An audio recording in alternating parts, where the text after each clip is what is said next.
5% তাও বেচা 5-6%, তাই না? রাতারাতি লাভ দিয়ে গিয়ে 51% হয়ে যাবেন, এইটা মনে করেন না।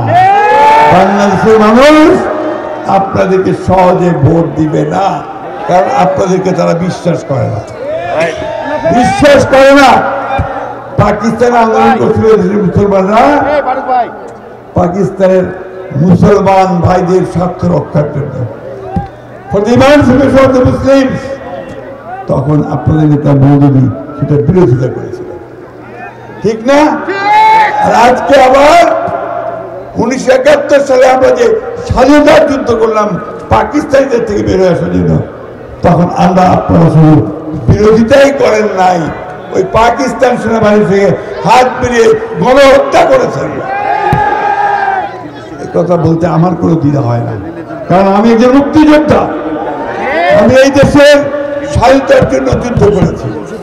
আজকে উল্টা পাল্টা আবল তাবল সোশ্যাল মিডিয়াতে কথা বলে আমাদেরকে মাথা নোয়াতে পারবেন না।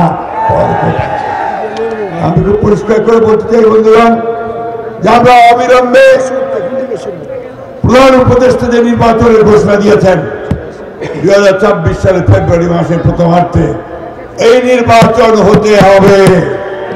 এই নির্বাচনের কোনো বিকল্প নয়, কারণ এই নির্বাচন যত দেরি হচ্ছে বাংলাদেশ তো দুর্বল হয়ে যাচ্ছে।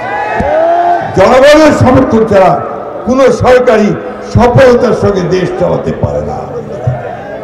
তাই আমরা খুব পরিষ্কার করে বলছি, আপনারা ভালো হয়ে যান, ভালো হয়ে যান। এই নির্বাচনে অংশগ্রহণের জন্য প্রস্তুতি অনেক আগে থেকে শুরু করতেন। কেন মানুষকে বোকা বানাচ্ছেন? আপনাদের যত বড় বিলবোর্ড দেখলাম, আমি অন্য কোনো দলের অত বড় বিলবোর্ড দেখলাম না। যত পোস্টার দেখলাম, অন্য কোনো দলের এত পোস্টার দেখলাম না। তাহলে কেন মানুষকে বোকা বানাচ্ছেন?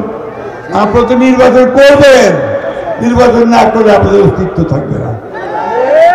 নির্বাচন করলে আপনারা যেহেতু পরাজিত করবেন, সেই জন্য আপনারা নির্বাচন পেছাতে চান, তাই পেছাতে চান, বন্ধ করতে চান।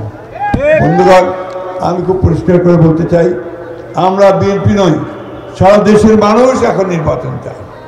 এই জন্য চায় যে দেশকে যদি রক্ষা করতে হয়, আপনারা বিশ্বাস করবেন না, অর্থনীতির অবস্থা খারাপ হয়ে গেছে, আমার চেয়ে আপনারা ভালো বলতে পারবেন।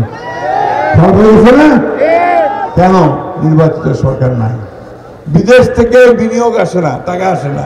যারা প্রজেক্টে ইন্ডাস্ট্রিতে কলকারখানায় যারা টাকা নিয়োগ করবে তার টাকা পাঠাচ্ছে না। কি বলছে?